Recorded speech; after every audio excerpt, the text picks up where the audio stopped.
Quero convidá-lo a abrir as Escrituras no último livro, Apocalipse, capítulo 3, versículo 14. Nós estamos encerrando o SEAB e nós participamos já de 2 aulas sobre o livro de Apocalipse, que estão sendo ministradas pelo nosso professor Carlos, e eu fiquei muito feliz e muito me edificou as 2 ministrações das aulas, e agora estaremos na próxima terça, encerrando o nosso ano letivo com o livro de Apocalipse e vendo a consumação dos tempos nos últimos capítulos. E quando nós ouvimos sobre as 7 cartas, as 7 igrejas, nosso coração nasceu um desejo de compartilhar com os irmãos sobre essa 7ª carta, a carta à igreja de Laodiceia. Quero te convidar então que abra sua Bíblia no capítulo 3, versículo 14, onde estaremos lendo como base da nossa reflexão. Ao anjo da igreja em Laodiceia escreve: estas coisas diz o Amém, a testemunha fiel e verdadeira, o princípio da criação de Deus. Conheço as tuas obras, que nem és frio, nem quente. Quem dera fosse frio ou quente. Assim, porque és morno, e nem és quente nem frio, estou a ponto de vomitar-te da minha boca. Toda a igreja, leia comigo o próximo. Pois dizes, estou rico e abastado, e não preciso de coisa alguma, e nem sabes que tu és infeliz, sim, miserável, pobre, cego e nu. Aconselho-te que de mim compres ouro refinado pelo fogo, para te enriqueceres, vestiduras brancas para te vestires, a fim de que não sejas manifestas a vergonha da tua nudez, e o colírio para ungir os olhos, a fim de que vejas.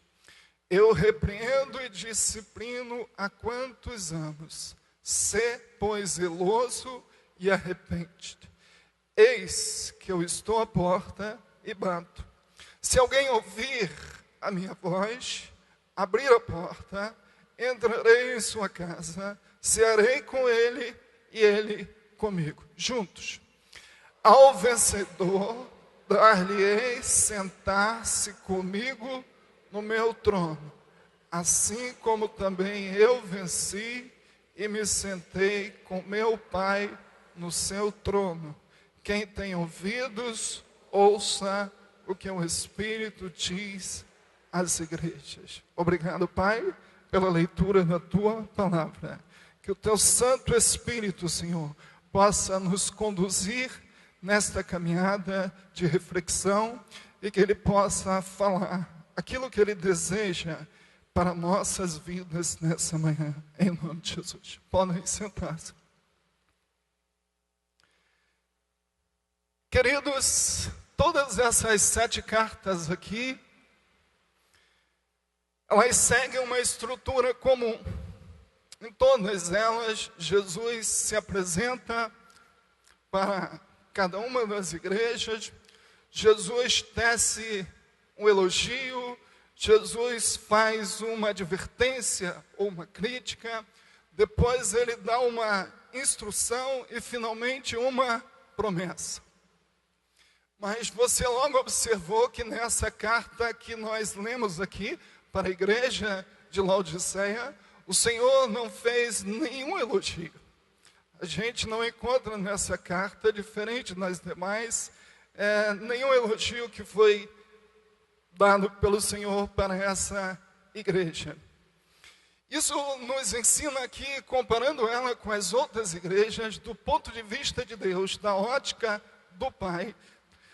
Essa igreja era a mais repudiada, a mais indesejada, porque ele não encontrou nenhuma característica nenhuma virtude que ele pudesse elogiar aquela igreja. Eu quero te pedir que fique com a sua Bíblia aberta, porque nós vamos trabalhar esses versículos.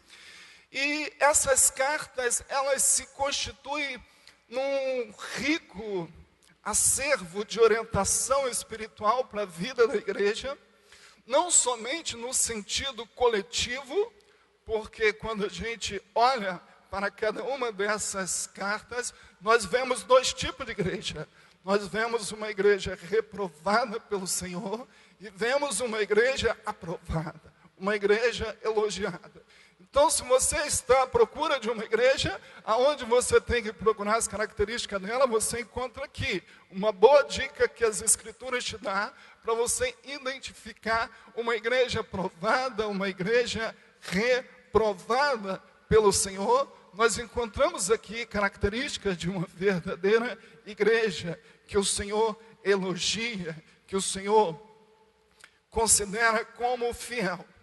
Mas não só nós encontramos nessas cartas, não só orientações no sentido coletivo para a igreja como um todo, para a igreja como uma instituição de Cristo, para a igreja como conjunto de pessoas que professam a fé, mas nessas cartas nós encontramos uma extraordinária orientação para a nossa vida individual. Cada uma dessas cartas, quero te motivar aqui, uma sugestão de leitura, faça essa semana uma leitura dessas cartas, perceba a riqueza de lições espirituais que são transmitidas para a nossa vida. Então nós encontramos em cada uma delas, individualmente, uma riqueza devocional, uma riqueza para a nossa piedade muito grande. E todas elas nos motivam a continuar fiel. E fiel até a morte, se preciso for. E todas elas nós encontramos uma promessa no final. A promessa para os vencedores de Cristo. E hoje nós escolhemos trazer aqui no nosso tempo uma reflexão sobre essa carta. A carta à igreja de Laodiceia. Encontramos nessa carta uma grande semelhança com as características que são colocadas aqui nessa carta e as características que nós encontramos na forma de ver o cristianismo, na forma de pensar, na forma de viver o cristianismo dos nossos tempos. Eu vejo que há uma grande semelhança entre as características dessa carta e a forma de se pensar sobre a vida cristã e de se viver a vida cristã que nós encontramos em nossos dias. E quando a gente olha para essa carta, nós observamos algumas peculiaridades que Cristo faz ao anunciar essa carta, ao ditar essa carta para João. E ele começa dizendo que logo no versículo de número 14, que a carta era dirigida para a igreja que ficava onde? Em Laodiceia. E uma das coisas que a gente aprende aqui, que essa igreja, ela tinha um retrato da sua cidade. Por quê? Porque a cidade de Laodiceia era uma cidade extremamente conhecida por sua grande riqueza. Laodiceia tinha um privilégio de estar numa posição onde ficava as estradas que iam para 3 regiões. Iam para Colossos, ia para Hierápolis e ia para Laodiceia. Ela ficava então numa posição privilegiada. Isso fazia com que ela fosse um grande centro comercial. Os comerciantes faziam dali o seu império. Essa cidade tinha várias pessoas, muitas pessoas, com muito dinheiro. Era conhecida como a cidade dos milionários, porque era uma cidade que exportava tecido para os diversos países.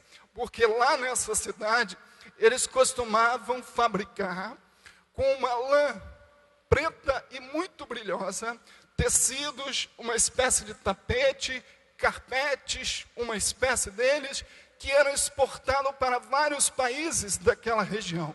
E isso trazia uma riqueza para a cidade muito grande.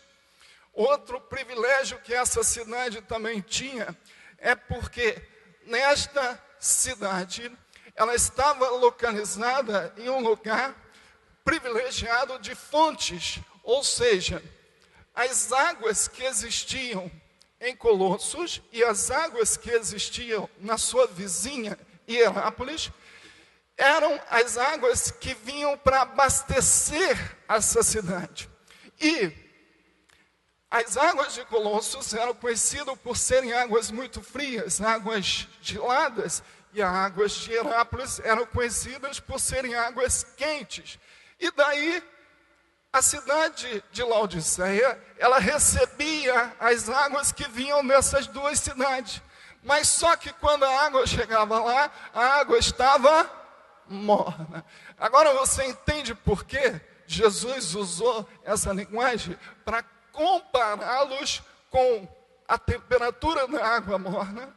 Eu aprendo aqui uma lição muito especial. Deus sempre nos fala de forma que nós possamos entender a mensagem para o nosso coração. Jesus nos seus ensinamentos, ele sempre usou coisas simples, coisas conhecidas, comparando o reino do céu a diversas coisas, para que aquelas pessoas pudessem entendê-lo, para que aquelas pessoas pudessem perceber a mensagem do Evangelho.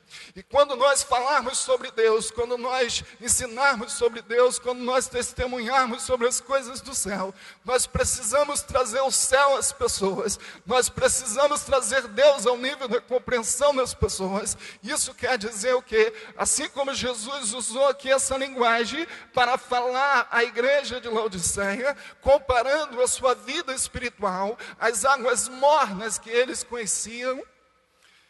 Dessa mesma forma, é o nosso desafio, sempre fazermos essa analogia, essa forma de falar. Às vezes nós falamos de Cristo, às vezes nós falamos de Deus, às vezes nós testemunhamos, parece que nós estamos incorporados numa linguagem de crente, e a gente fala de coisas que às vezes o ímpio não entende, a gente usa uma linguagem que às vezes a pessoa não entende, mas o nosso desafio é dar o testemunho de Cristo, de forma com que as pessoas recebam o céu, comparando com as coisas que eles conhecem, para que a mensagem do céu entre no coração deles. E eu aprendo essa lição espiritual aqui.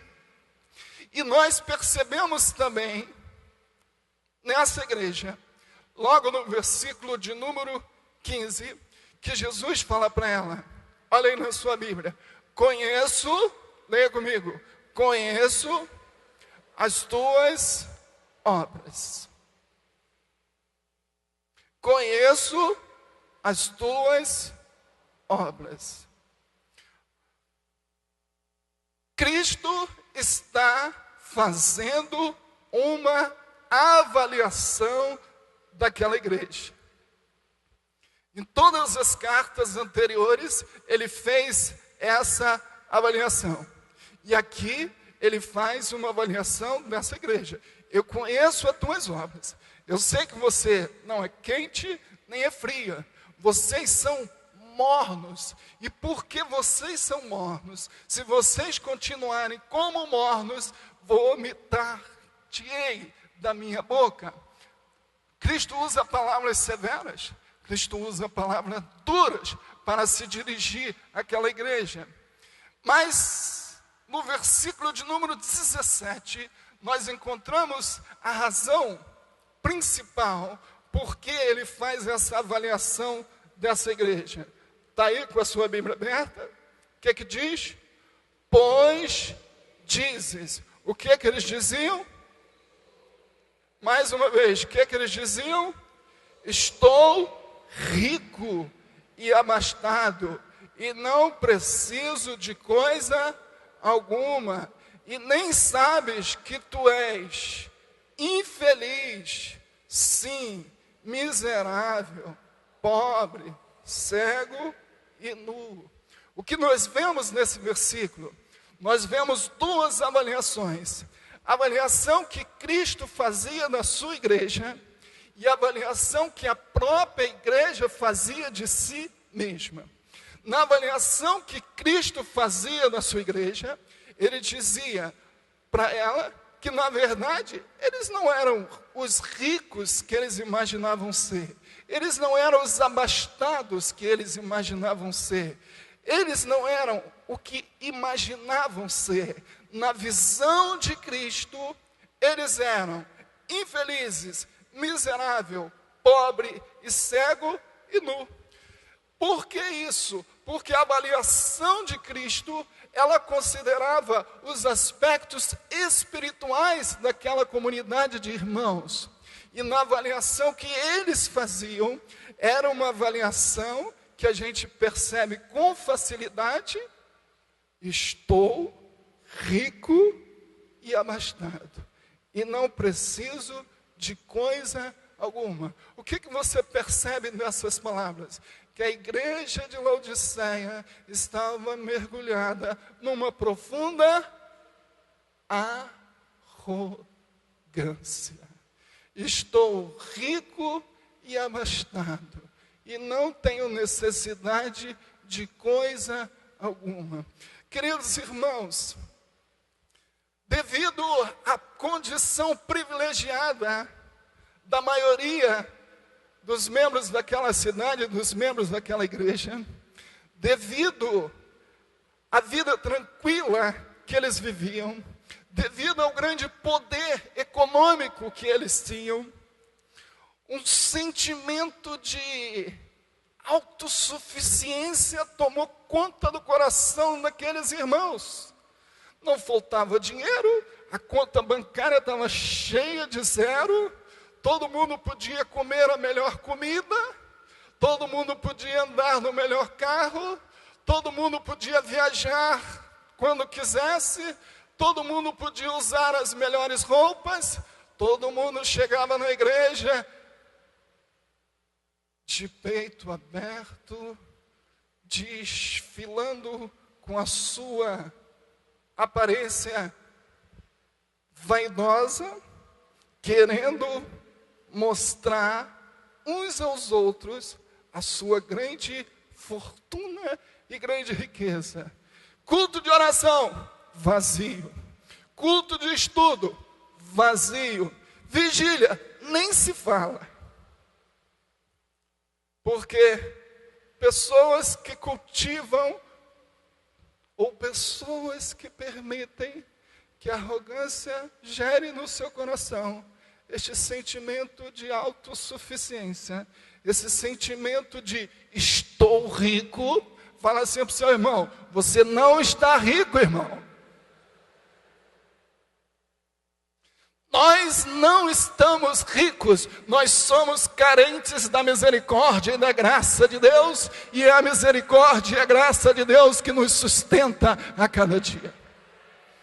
Se pensarmos que somos fortes, que estamos de pé, estamos precedendo a um passo da nossa ruína.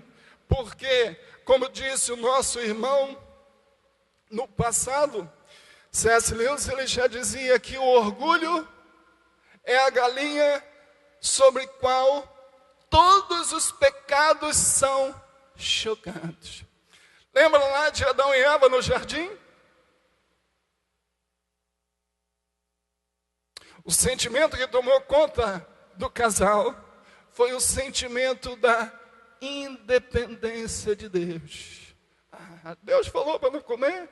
Não pode comer sim. Ainda mais a serpente disse para ele assim: ó, do dia que vocês comerem, vocês serão iguais a Deus. Ou seremos iguais, então não teremos mais a dependência de Deus. Querido irmão, quando o sentimento da dependência de Deus se romper na sua vida, você será o mais infeliz dos homens.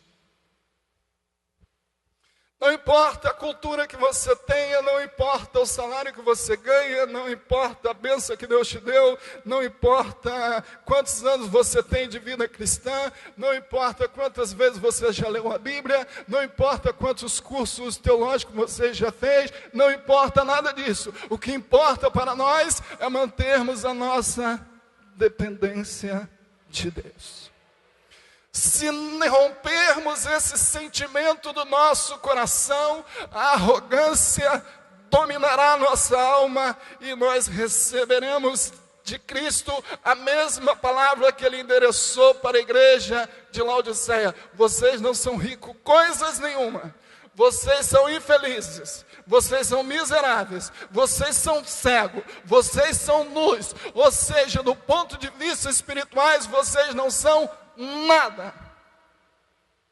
Essa palavra nu, no seu sentido original, ela também dá a ideia de uma pessoa que está precariamente vestido, ou seja, dá a ideia de um mendigo vestido de trapos.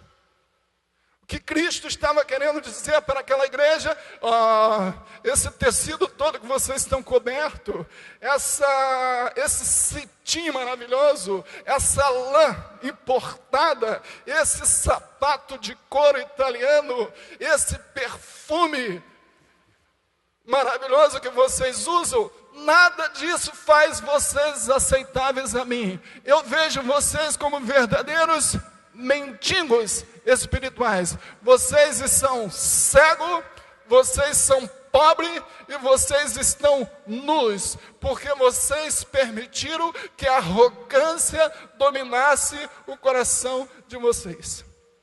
Sabe o que gerou a mornidão no coração dessa igreja? Foi exatamente o sentimento de autossuficiência de Cristo.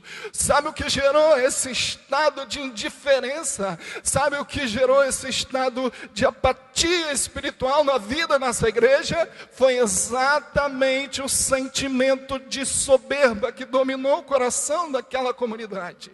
Foi isso que trouxe a reprovação de Cristo para aquela igreja. Queridos irmãos, a nossa arrogância, às vezes ela se expressa no nosso pensamento equivocado de acharmos que somos melhores do que o nosso irmão só porque não praticamos determinados pecados. O sentimento daquela igreja era um sentimento de autossuperioridade, de olhar para a vida do irmão e falar assim: aquele irmão faz isso, eu não faço. Aquele irmão toca naquilo, eu não toco. A partir do momento que nós permitimos que a nossa visão do nosso irmão nos coloque numa posição de melhores que eles, estamos sendo dominados pelo sentimento da arrogância. É um grande perigo quando nós olhamos para as pessoas e achamos que em algum ângulo, de alguma forma, nós somos melhores do que ela. Quero te dizer uma notícia nessa manhã: todos nós fomos comprados pelo mesmo sangue e pelo mesmo sacrifício. Isso não nos dá o direito, de forma alguma, de pensarmos que somos melhores. Essa é uma tentação que teremos que sempre resistir, porque ela sempre abaterá sobre o nosso coração. E o dia que cedemos, estamos entrando no caminho da igreja de Laodiceia. Aqui não tem melhor, aqui tem servos do Deus Altíssimo, aqui tem pessoas que estão no processo da santificação. Uns já subiram um degrau, outros já subiram 2 degraus, outros já subiram 3 degraus, mas está todo mundo subindo. Não importa qual degrau você está na sua escala de santificação, todos nós estamos prosseguindo para o alvo. E qual é o nosso alvo? É Cristo. Cristo é o nosso alvo. Mas, queridos, um grande problema também que a nossa arrogância gera no nosso coração, e isso era o que acontecia no coração dos irmãos daquela igreja. A arrogância nos faz perder a compaixão pelos pecadores. Vou repetir. A arrogância nos faz perder a compaixão pelos pecadores carentes da graça de Deus. A arrogância faz com que nós deixemos de nos preocupar pela salvação deles. E nós nem mesmo oramos para que ocorra a salvação dessas pessoas. Um dos grandes problemas de nosso coração ser dominado pela arrogância é que a arrogância ela elimina o seu sentimento de compaixão. Quando eu olho para Jesus, eu vejo ele toda hora dando demonstração da sua grande compaixão pelas pessoas. Mulher adúltera, um exemplo. Bartimeu o cego, outro exemplo. A viúva do filho de Naim, outro exemplo. A mulher hemorrágica, outro exemplo. Zaqueu, cobrador de imposto, não valia nada, mas Jesus teve compaixão dele. Zaqueu, desce, porque hoje eu vou jantar lá na sua casa. Se eu aprendo uma coisa muito séria com Jesus, é a compaixão. Quando eu leio as epístolas paulinas, toda hora Paulo fala sobre o sentimento de compaixão, de amor que ele tinha, amor pela igreja, amor pelos perdidos, amor pelo gentio, e ele dedicou a sua vida por essa causa de anunciar a mensagem do evangelho aos gentios.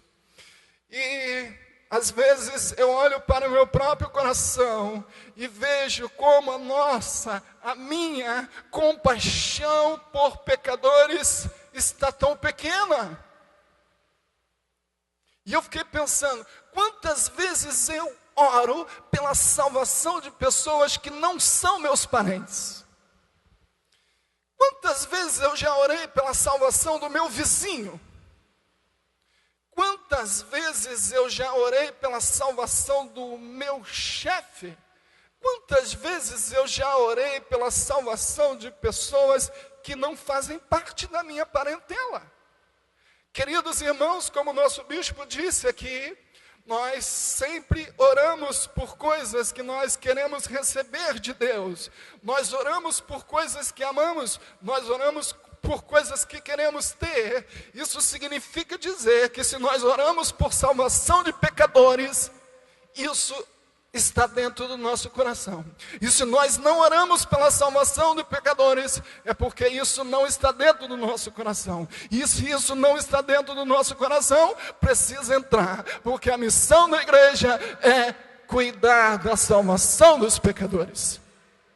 Precisamos não só evangelizar, mas nós precisamos orar. E não só orar pela salvação do meu filho, pela salvação do meu pai, pela salvação da minha esposa, pela salvação do meu marido. Preciso de orar por eles? Sim. Mas ore também pela salvação de pecadores que você não tem laço parentesco. Ore pela salvação do seu vizinho. Ore pela salvação do seu chefe. Ore pela salvação dos seus colegas. Ore pela salvação de pessoas, porque no céu será um grande rebanho do Senhor, e a nossa missão como igreja é trabalhar em prol da salvação. E eu fiquei lembrando que nós precisamos acender no nosso coração esse sentimento de orar pelos pecadores. Às vezes olhamos para os pecadores, é um bêbado, é um alcoólatra, é um viciado, intitulamos, damos rótulos.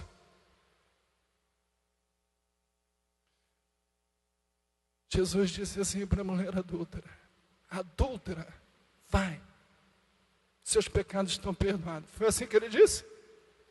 Ele não rotulou, ele disse, mulher. Ele chamou ela daquilo que ela de fato era, mulher. Vai e não peques mais. Quando o nosso coração está com pouco amor, nós rotulamos as pessoas. Se o nosso coração está cheio de compaixão, nós tratamos as pessoas com a graça de Deus, como elas devem ser tratadas. Queridos irmãos, essa igreja se tornou morna porque a arrogância tomou conta do coração daqueles irmãos. E eu fiquei pensando também que outra coisa que a arrogância gerou no coração daquela igreja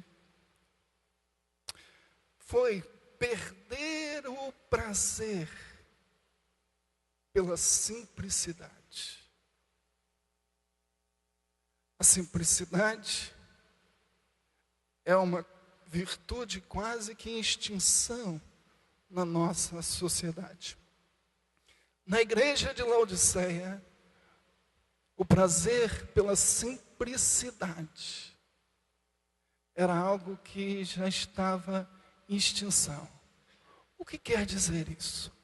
A igreja, ela tinha absolvido os valores da sua cidade, que eram valores voltados para a grandiosidade, valores voltados para a ostentação, valores voltados somente para os holofotes, para coisas grandes, para a fama, para a riqueza. Vamos orar para o irmão, que o irmão comprou uma casinha num conjunto habitacional. Essa oração não tinha muita evidência. Vamos orar pelo irmão, porque o irmão acabou de terminar a construção da sua grande mansão. Amém. Queridos, a grande influência desse mundo sobre nossa vida é querer que nós percamos o prazer nas coisas simples que Deus tem para nós. E uma das coisas que eu vejo no Evangelho de Jesus é exatamente isso. E uma das coisas que eu vejo na vida de Jesus é exatamente o prazer pela simplicidade. E isso vai desde o cardápio da sua comida até o estilo de vida que você adota. Aquela igreja tinha incorporado nos seus valores o valor daquela sociedade, que era o valor da grandeza. Só tinha valor aquilo que era grande. Se não fosse grande, se não fosse caro, se não fosse famoso, se não tivesse na mídia, se não tivesse na moda, não tinha valor. Sabe o que é isso? É a inversão da simplicidade. Sabe o que é isso?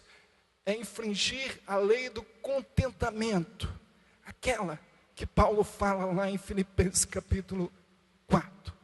A lei do contentamento é aquela que reconhece com o coração grato a Deus tudo aquilo que Deus permite que chegue à sua mão. Se você não tem o carro do ano, mas você tem o carro simples, você louva a Deus. Se você mora numa casa simples, mas Deus te deu, você louva a Deus. Se você não tem o maior salário da sua empresa, mas você está trabalhando e você ganha o seu salário, você louva a Deus. Se você está comendo arroz e feijão e ovo frito, você louva a Deus da mesma forma que você estivesse comendo filé mignon e bacalhau. Por quê? Porque o coração que tem prazer na simplicidade. Uma das coisas que essa sociedade quer influenciar a igreja é roubar da igreja o prazer pela simplicidade. E a igreja de Laodiceia tinha sido atacada por esse mal, porque os irmãos haviam perdido o prazer pela simplicidade. Essa roupa não é de marca. Esse sapato não é de marca. Essa camisa não está na moda. Logo não tem valor. Isso é a violação do princípio da simplicidade. Isso é permitir que o nosso coração seja dominado pelo sentimento da arrogância. Nosso tempo já se foi. Agora, um outro grande problema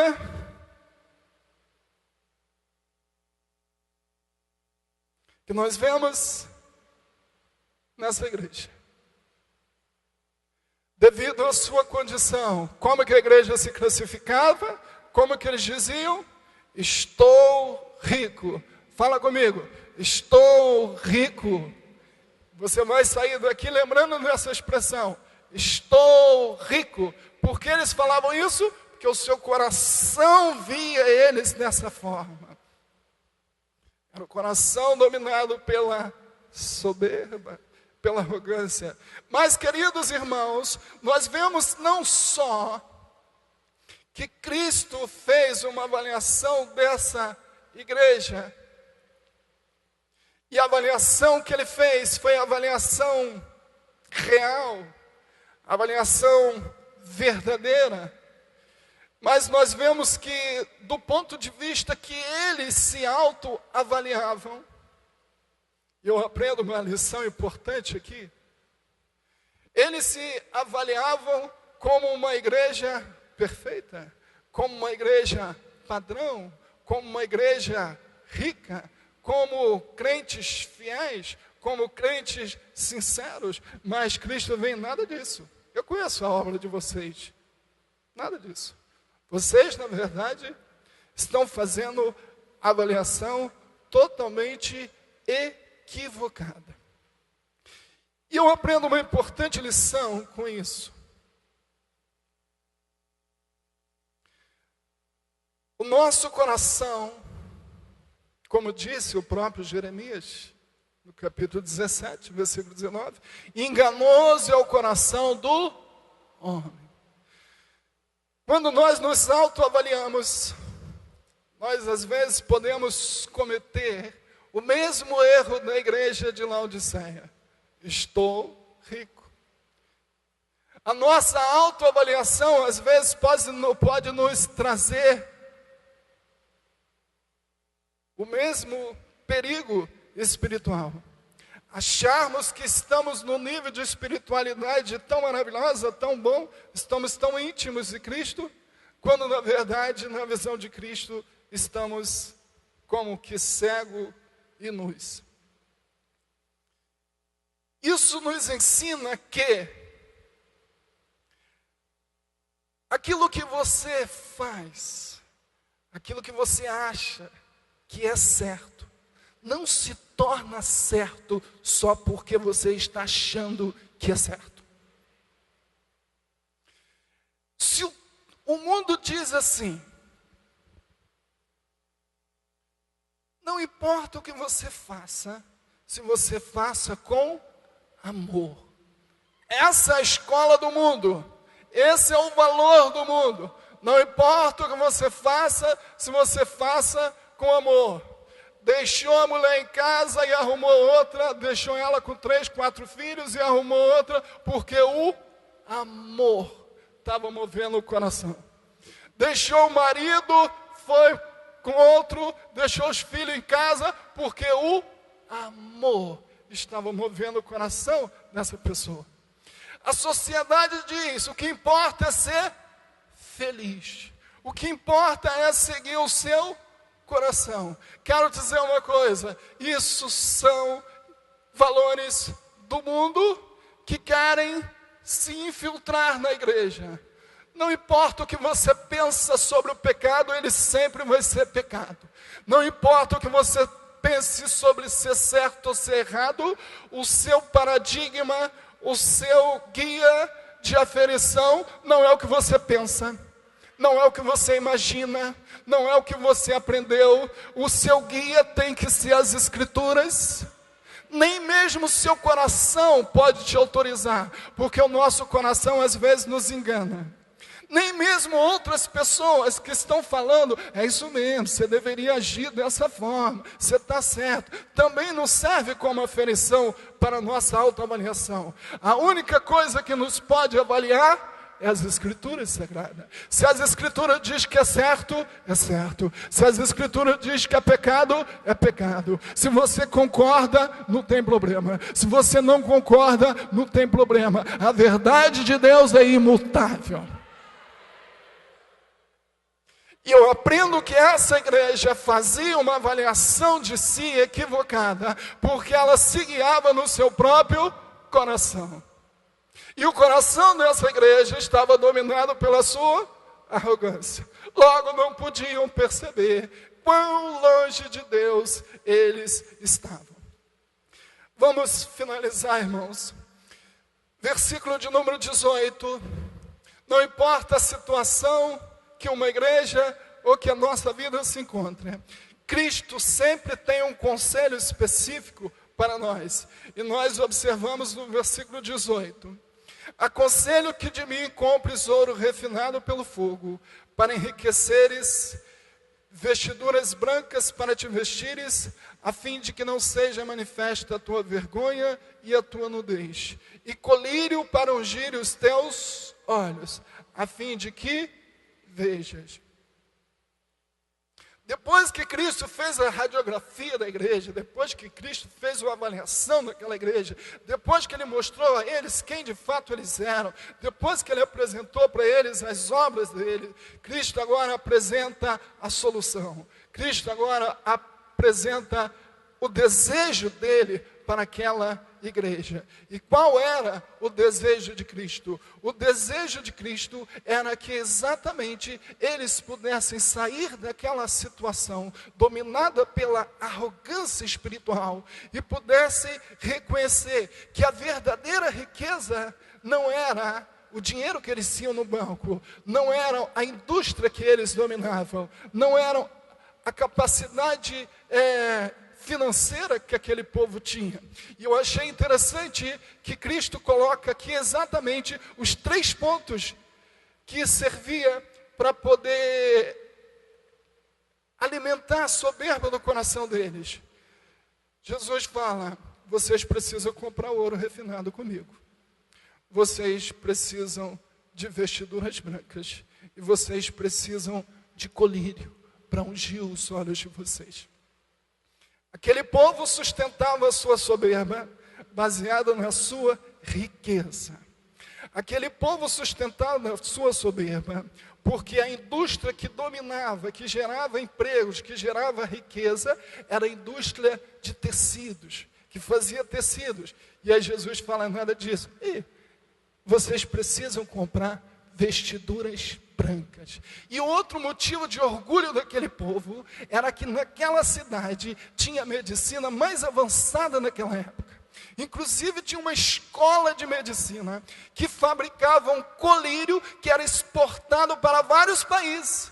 Não só o colírio, mas como também fabricavam remédio para os ouvidos. Então eles tinham um orgulho tremendo. A nossa medicina é avançadíssima. A gente tem aqui um colírio que vai para o mundo inteiro. Nós temos aqui remédio para os ouvidos que resolve o problema de muita gente. Jesus ataca diretamente a soberba deles. Jesus ataca diretamente a arrogância deles. Vocês têm que comprar ouro refinado. Vocês têm que comprar vestiduras brancas e vocês têm que comprar colírio para vocês. Tudo isso que vocês têm é trapo. Tudo isso não vale nada. Isaías 55, versículo 1. Abra sua Bíblia, já estou encerrando. Isaías 55, versículo 1. E que eu achei lindo desse texto: a única pessoa que vende para a gente comprar sem dinheiro é Jesus. Você chega na loja, passa o cartão. Você chega na loja, dá o dinheiro. Jesus vende sem dinheiro para nós comprarmos. Essa é uma linguagem linda que o profeta Isaías já usou lá no Antigo Testamento. Isso nos lembra o quê? A graça de Cristo. Olha aqui. Ó, todos vós que tendes sedes, vinde às águas, e vós os que não tendes dinheiro, vós o quê? Que não tendes dinheiro, vinde, comprai e comei. Sim, vinde, comprai, sem dinheiro, sem preço, vinho, que é um símbolo da alegria nas Escrituras, e leite. A graça de Cristo estava sendo ofertada para aquela igreja. Vocês são mendigos, vocês de fato estão longe de mim, vocês estão com seu coração dominado pela arrogância, mas eu quero oferecer para vocês comprarem. Aliás, não adiantava ele oferecer com dinheiro, porque o dinheiro deles não valia nada, né? Nosso dinheiro vale grande coisa aqui na terra. Aqui na terra, se você tiver uma barrinha de ouro guardada, oh, que maravilha, né? Se a gente puder juntar as barrinhas de ouro, meus queridos irmãos, lá no céu diz a Bíblia que as ruas são de ouro. Há uma grande desproporção entre os valores humanos e os valores de Deus. Enquanto para nós o ouro é grande coisa, no céu Deus usa ouro para fazer calçamento das ruas. Coisa linda é a oferta da graça de Cristo estendida para essa igreja. Quero que vocês comprem de mim ouro refinado. Quero que vocês comprem vestiduras brancas. Quero que vocês comprem o colírio, para que vocês sejam restaurados, para que vocês sejam renovados, para que vocês sejam transformados, para que o motivo dessa arrogância que domina o coração de vocês seja destronado. Reconheçam a suficiência de Cristo e a insignificância do homem. Reconheçam os méritos da cruz e a completa incapacidade nossa de nos apresentarmos e fazermos qualquer coisa para que Deus nos aceite. Todos nós recebemos de Deus tudo pela sua infinita graça. E sem dinheiro Ele nos oferta aqui. Mas Ele diz, não só Ele oferece para comprar, mas o versículo 19 também diz que Ele é aquele que disciplina, aquele que repreende a todos quanto Ele ama. Querido irmão, nunca fique triste quando você for repreendido pelo Senhor, porque a repreensão do Senhor é a prova que Ele continua te amando. Ele nos repreende de diversas maneiras. Ele nos repreende de diversas maneiras, usando sua palavras, usando circunstância, usando coisas para poder trazer sobre nós a sua repreensão. Mas a sua repreensão e a sua disciplina é sempre porque Ele nos ama. E aí Ele faz o lindo convite para aquele pessoal. Eis que estou à porta e bato.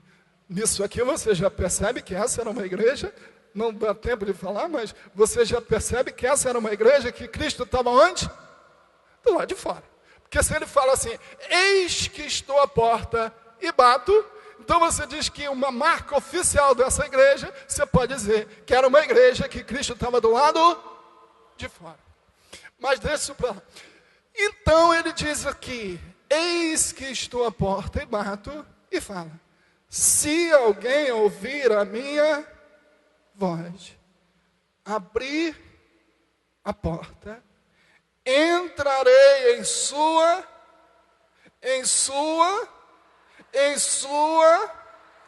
casa, cearei com ele, e ele comigo. Queridos, achei lindo a forma que o texto expõe aqui. Convite de Cristo para a restauração dessa igreja. Compreendia que eles abrissem a porta, porque Cristo queria entrar em sua casa. Casa é símbolo de intimidade. Casa é símbolo de coisa privada. Casa é a nossa moradia. A obra de Cristo começa na nossa vida quando nós permitimos que Ele entre na nossa casa. Sabe o que quer dizer isso? Quando eu permito Cristo ser o Senhor da minha vida, nas minhas atitudes particulares, quando Ele passa a ser o Senhor da minha vida, não só no culto coletivo e público, mas quando o Senhor entra na minha casa. Ou seja, é quando aquilo que eu sou na igreja é a mesma pessoa que eu sou em casa. É quando a forma que eu trato a minha esposa aqui é a mesma forma que eu trato em casa. É quando os valores que eu tenho aqui é os mesmos valores que eu tenho na empresa que trabalho. Quando eu permito Cristo entrar na minha casa, ou seja, na minha intimidade, quando eu faço dele Senhor da minha vida, na minha casa, aí a comunhão se completa. Eu cearei com ele e ele comigo. Aleluia! A restauração acontece na vida nossa. E era esse o objetivo de Cristo, restaurar aquela igreja, se eles permitissem que ele entrasse em sua casa. Porque aí, aquilo que eles eram na igreja, seria a mesma coisa daquilo que eles seriam em casa. Porque aonde quer que eles estivessem, eles seriam servos de Cristo, parecidos com Cristo, e estariam dando testemunho de Cristo, porque Cristo havia entrado na casa deles, na intimidade deles. E aí então ele fecha: ao vencedor dar-lhe sentar-se comigo no meu trono, assim como também eu venci e me sentei com seu Pai no seu trono. Ou seja, ele fala aqui da glorificação futura. Ele fala aqui do estado aonde todos os vencedores, aonde todos aqueles que honram e servem e amam a Cristo, estarão para sempre com Ele na sua glória eterna. A consumação de todas as coisas, a finalização de toda a história da raça humana, se consumando na glorificação da igreja com Cristo na eternidade. Queridos irmãos, o nosso desejo, vamos estar de pé. Nosso desejo é que essa palavra traga no seu coração uma profunda avaliação. Primeiro, que tipo de valores tem dominado o meu cristianismo? Será que eu estou me permitindo ser influenciado por essa chuva de violação de preceitos divinos que nós vivemos em nossa sociedade? Será que o meu cristianismo é um cristianismo que valoriza tão somente as riquezas, as coisas extravagantes, os holofotes, as coisas grandes? Ou será que o meu cristianismo me permite agradecer e louvar a Deus e ser fiel a Deus, mesmo no pouco que Ele me dá? Mesmo no momento das dificuldades, mesmo com as pequenas coisas. Por que o meu fervor espiritual se apagou? Você viu aqui a razão. Por que o fervor se apaga? A partir do momento que nós deixamos de ser dominados pelo sentimento de dependência de Deus, nós passamos a negligenciar a oração. Já disse um certo escritor que orar é tão difícil porque a oração é aquilo que humilha o homem. E eu concordo plenamente. A oração, ela nos humilha, porque a oração nos coloca dependente de Deus. E que o Espírito do Senhor possa produzir no seu coração uma restauração no seu fervor. E que você saia daqui nessa manhã com o seu coração incendiado pela palavra de Cristo e com o propósito de ser fiel e até a morte, se necessário for. Que Deus abençoe. Nosso bispo, por favor.